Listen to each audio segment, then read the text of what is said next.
Here we have a Pavoni Europa.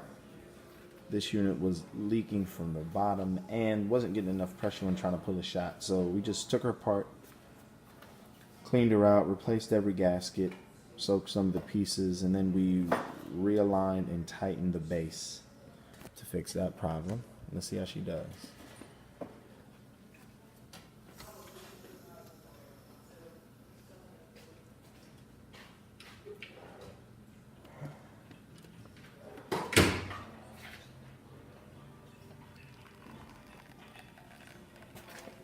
Nice shot.